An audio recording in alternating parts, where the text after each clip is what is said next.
이번에는 제보 후 두 번째 사건인데요. 정말 천인공노라는 표현도 부족합니다. 어떤 사건인지 보고 오시죠. 어렸을 적부터 몸이 많이 아팠던 20대 딸. 하지만 가족의 걱정에도 불구하고 밝고 긍정적으로 잘 자라줬는데요. 그리고 딸은 한 남성을 만나 행복한 미래까지 약속했습니다. 하지만 지난해 여름 가족은 충격적인 전화 한 통을 받게 되는데요. 딸이 남자친구가 휘두른 흉기에 190여 차례를 찔려 살해당한 겁니다. 하지만 가족을 더 충격에 빠뜨린 건 재판 결과였습니다. 딸이 숨진 그날의 진실이 알고 싶다는 유족. 대체 딸에게 무슨 일이 있었던 걸까요? 맨 처음에 그 프로파일 하시는 분이 상담을 했을 때 자기가 회사에서 잠깐 쉬는 그 낮잠 자는 동안에 뭐 아이가 전화를 해서 오라 그래서 오늘은 가서 죽여야 되겠다. 이 생각을 하고 출발을 했다고 상담할 때 이야기를 했대요. 그리고 기억이 안 난다고 그렇게 진술을 했었거든요. 근데 이제 와서 마지막 선고 나던 날 진술에 뭐 자기한테 모욕적인 말을 했다. 오빠 뭐 정신지체야 뭐 이러고 말을 해서 격분해서 그랬다고 하는데 왜 죽였는지에 대한 정확한 진실은 아직 저도 모르고요. 제가 피해자 어머님과 직접 통화를 한 내용인데 저 말씀이 끝나고 마무리쯤에서 이제 펑펑 계속 우셨습니다. 직접 제보를 주셨어요. 일단 어떤 사건인지 좀 들어보죠. 네, 이게 지난해 7월 24일 강원도 영월군에서 있었던 사건이었습니다. 이 유족에 따르면 20대 딸 그리고 이 남자친구 결혼 날짜까지 잡은 상태였습니다. 사건이 일어난 그날 이 남자친구가 일하다가 점심 먹으러 집에 돌아와서는 이 여자친구에게 무려 190여 차례 흉기를 휘둘렀습니다. 굉장히 잔혹하게 살해를 한 건데요. 범행을 저지르고 자해를 한 뒤에 경찰에 직접 신고까지 합니다. 왜 그랬냐? 경찰 질문에 대해서 층간소음 문제로 이웃이랑 갈등이 있었다. 그런데 그 와중에 여자친구가 정신지체냐라는 말을 하더라. 이걸 모욕으로 느꼈고 화가 나서 범행 저질렀다 주장합니다. 그러니까 우발적이었다는 건데요. 재판부도 이거 받아들였습니다. 여기에 더해서 직접 신고한 점까지 고려해서 내린 판단, 징역 17년입니다. 자, 결혼을 앞둔 20대 여성이 이렇게 정말 억울하고 참혹하게 숨을 거뒀습니다. 자, 그런데 징역 17년, 징역 17년 뿐입니다. 이게 참 말이 안 되는데요. 제가 판결문을 직접 봤는데 재판부의 양형 이유는 크게 네 가지였습니다. 우발적이고 범행 사실을 곧바로 경찰에 신고를 했고 주요 사실관계에 대해서 어느 정도 인정하고 그리고 검찰 측이 피해자의 유족 측에 유족 보조금을 지급해서 피고인에게 위금액 상당의 구상금 지급을 청구했고 피고인 측은 위 금액 전액을 검찰 측에 지급했다. 그리고 마지막으로 형사처벌 전력이 없다. 이게 이유였습니다. 그렇군요. 자, 정혜윤 기자가 직접 고인의 어머니를 만나고 왔습니다. 자, 어머님 모습 직접 보고 가시죠. 어렵게 연락이 닿은 피해자 어머니. 사건 이후 평생 살아온 지역을 떠나 타지로 이사했다고 합니다. 그렇게 아이를 보내고 뭐 병원에 들어가 있었고 뭐 생활은 아예 안 되더라고요. 그래서 집에 내려가 있을 수가 없었어요. 옆집 소음 때문에 공황장애를 앓던 딸을 유일하게 위로해줬던 강아지는 어머니 품으로 왔습니다. 그렇게 이뻐해도 옆에 집에 피해 줄까 봐. 그 옆집 여자 때문에 그렇게 힘들어하면서도 옆에 집에 혹시 강아지가 짖어서 피해 줄까 봐 강아지도 못 데리고 가 있는 애인데. 강아지와 남은 가족들에 의지하며 간신히 버텨오던 어머니를 무너뜨린 건 1심 선고였습니다. 판사님은 도대체 당신도 딸이 있다면, 당신 딸이 이렇게 죽었으면 양형의 마지막 선고의 우발적인 사건이다. 스트레스 받았다. 자기한테 모욕적인 말을 했다. 유로금을 갚았으니까 이만큼을 감해준다라는 말을 당신 딸이라면 하실 수 있었을까? 그러니까 저는 이 선고 자체가 전부 다 받아들여지지가 않는 거예요. 정말 돈 받아서 그랬다는 소리를 듣고 그 자리에서 막 죽었으면 좋겠더라고요. 판사님이 저를 한 번 더 죽였다고 생각을 해요, 저는. 강아지 사진 보니까 더 마음이 아프네요. 어머니가 받으셨다는 이 유족 위로금. 이게 양형에 가만히 된 건데 이게 합의금은 아니잖아요. 아닙니다. 어머니가 받은 유족 위로금은요, 명백하게 합의금으로 볼 수 없습니다. 피해 배상금을 국가가 대신 주고 가해자한테 나중에 받아내는 건데 일부분 피해 회복됐다는 취지로 형량에 반영이 될 수 있다고 말씀하시는 변호사님도 있지만 만약 이게 정말 양형에 큰 영향을 미쳤다면 이것 자체로도 너무나도 큰 제도적 허점이고 국민 정서에도 맞지 않는 것 같습니다. 그러니까요. 이걸 만약에 내가 받으면 우리 아이의 어떤 이 죽음의 어떤 대가를 치르는 데 있어서 영향을 준다. 그럼 그 돈을 누가 받겠습니까? 당연히 안 받죠. 자, 그런데 이 사건 의문이 있습니다. 사건이 발생하기 전까진 가해자와 유족 사이가 좋았다는 건데요. 역시 그 부분 피해자 어머니의 얘기 직접 들어보시죠. 가해자는 범행 이틀 전에도 어머니를 뵈러 갔다고 합니다.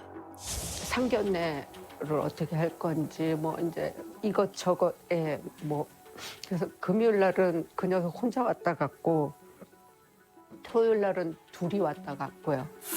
아이들 갈 때 그냥 등 두들겨 보낸 게 저희 딸하고는 마지막이었어요. 그리고 월요일 날 사고가 났으니까 가족들과도 가깝게 지냈기에 어머니에게는 가해자의 범행이 더욱 충격이었습니다. 자주 집에 놀러 왔었고 벽간소음 때문에 잠을 못 자면 저희 집에 와서 잠도 잤고 저희 애들 아빠 집에 이제 저희가 놀러 가면 자기 친구들까지도 데리고 와서 완전 가족 같았죠. 그리고 아픈 아이를 위해주고 사랑했기 때문에 더 이 녀석한테 더 이뻐했고 더 아꼈고 고마웠고. 그 말씀 들어보면 그냥 예비 사위였습니다. 가족으로 대했어요. 완전 가족이었죠. 피해자에게는 성인인 두 남동생도 있었는데 남동생들도 매형 하면서 잘 따랐다고 하고요. 가해자가 피해 부모님 집에 자주 놀러 갔다고 합니다. 자, 그동안 아무 문제가 없었는데 갑자기 결혼하기로 한 여자친구를 흉기로 190차례나 찌른 가해자 류모입니다. 저희가 유튜브에서는 이자의 신상을 공개를 했는데 자, 이 류모 이런 이해할 수 없는 사건 직전까지도 여자친구의 어머니를 찾아갔던 이자가 왜 이렇게 돌변을 한 건가요? 피해자 어머니도 그거를 가장 궁금해하셨고요. 계속 답답해하셨습니다. 그래서 저희 사건 반장 패널이신 오윤성 교수님께 물어봤는데요. 들어보겠습니다. 자신과 결혼을 약속하고 한 1년 정도 같이 사귀었던 그 대상에 대해서 그런 식으로 잔혹하게 살해를 했다는 것은 그거는 하나의 팩트이기 때문에 이 사람은 분명히 어떤 그 분노 조절 장애라든지 이런 것을 가지고 있을 가능성이 상당히 높아 보이는데 예컨대 이 피해 여성이 평소에 말을 그렇게 함부로 하는 사람인지 그런 것을 우리가 한번 쭉 수집을 해봤을 때 그런 얘기를 전혀 쓰지 않는다라고 한다면 이 남성의 머릿속에서 자기가 그 여성을 살해할 수밖에 없었다라고 하는 뭔가의 논리를 만들기 위해서 꾸며낸 이야기라고 우리가 볼 수 있다는 거죠. 자, 평소에 이 피해자 가족들이 몰랐을 그런 폭력적인 자아가 내면에 숨겨져 있었을 확률이 높다. 살해 의도가 전부터 있었을 가능성 배제 못하는 거 아닐까요? 그렇습니다. 교수님은 이렇게 분석을 했는데요. 아무 생각 없다가 단 20분 만에 모든 범행을 마치고 나올 수 없을 뿐더러 피해자 가족과 유대관계가 좋은 정말 평범한 사람이라면 여자친구를 190회 차례나 찔러서 죽일 수 없다는 거죠. 항소심에서도 살해 의도성 입증할 때 재판부가 이 부분 반드시 다시 고려해 주시길 바랍니다. 그리고 제가 너무 마음이 아팠던 건 피해자 유품이 안경 그거 딱 하나라고 해요. 이 190회 차례나 찔렀으니 현장이 사실 얼마나 참혹했겠습니까? 경찰 측에서 현장 청소를 다 마치고 나니까 어머니가 챙겨올 수 있는 유품이 아예 없었다고 해요. 제가 조금만 더 부연을 해드리면 190차례 흉기를 휘두른 시신의 이 상태가 얼마나 참혹했겠어요. 그래서 경찰도 병원도 그 고인의 시신을 어머니한테 차마 보여주지 못했다고 하더라고요. 자, 모두 유족과 가해자 모두 항소를 했습니다. 네, 맞습니다. 어머니가 담당 검사와 얼마 전 직접 통화를 했다고 하는데요. 검사가 유족 위로금은 양형 기준이 될 수 없다라는 부분을 집중적으로 해서 항소하겠다고 했다고 합니다. 전자발찌 부착도 기각이 됐는데 재발 위험성이 없다고 보는 건지 그것도 어머니가 많이 분통해 하셨어요. 근데 이제 17년형을 살고 나오면 가해자는 고작 40대 후반이거든요.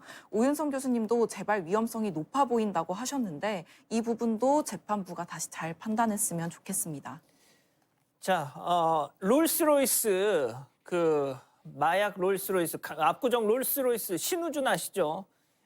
1심에서 20년 받았습니다. 자, 그런데 흉기를 190차례나 휘두른 이 류모는 17년형을 받았습니다.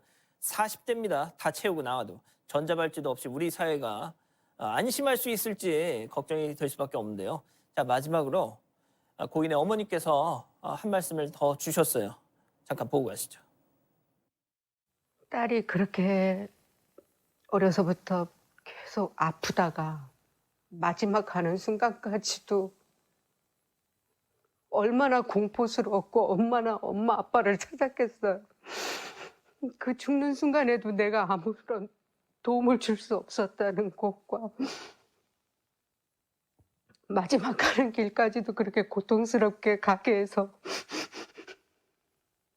그게 가장 가슴이 아프고 더 형을 때려달라는 것도 아니고 정상대로만 재판이 이루어지기를 원해요.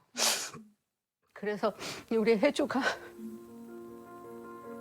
하늘에서도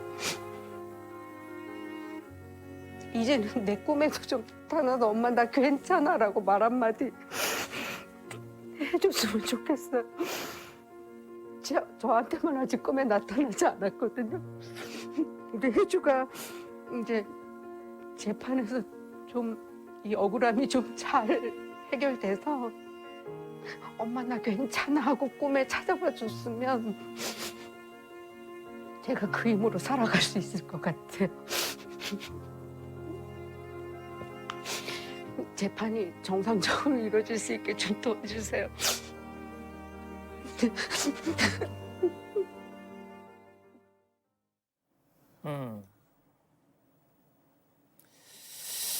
그렇군요.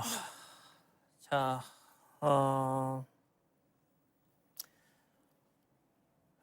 뭐라고 말을 해야 될지 잘 모르겠습니다.